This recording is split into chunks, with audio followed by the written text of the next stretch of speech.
آخر مجتبی خامنائی نے معاہدے کو کیوں منظور کیا؟ کن شرائط پر مجتبی خامنائی معاہدے پر راضی ہوئے؟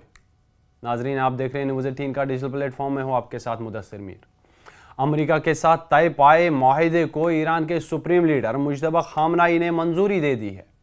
قوم کے نام جاری پیغام میں انہوں نے کہا کہ معاہدے پر وہ متفق نہیں تھے، لیکن صدر مسعود پزشکیان کی یقین دہانی کے بعد انہوں نے اسے منظوری دی۔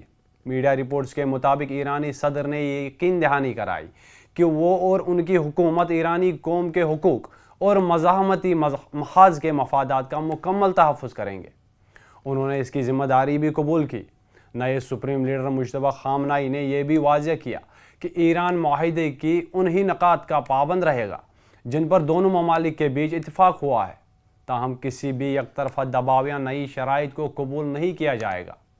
انہوں نے مزید کہا کہ ایرانی صدر مسعود پزشکیان کی اس یقین دہانی اور ذمہ داری قبول کرنے کے عہد کی بنیاد پر ہی میں نے معاہدے کی منظوری دی۔ انہوں نے مزید کہا کہ مفاہمتی یادداشت پر دستخط کے مرحلے تک پہنچنے کے لیے مذاکرات کاروں نے مخلصانہ کوشش کی ہے۔ انہوں نے واضح کیا کہ ایران نے پورے مذاکراتی عمل میں قومی مفادات کو ترجیح دی اور ہر فیصلہ اسی اصول کے تحت کیا گیا۔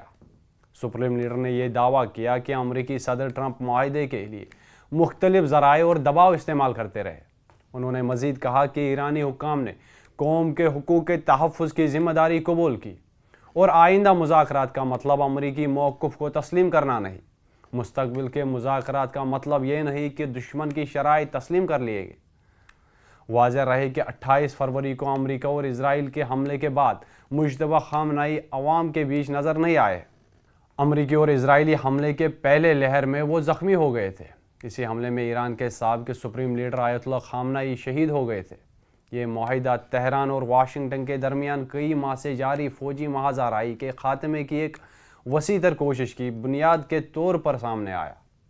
اس فریم ورک کے تحت دونوں فریقین جوہری، سیکیورٹی اور تکنیکی امور پر توجہ مرکوز کرتے ہوئے 60 روزہ مذاکراتی مدت میں داخل ہو گئے ہیں، جس کا مقصد ایک جامع امن معاہدہ تک پہنچنا ہے۔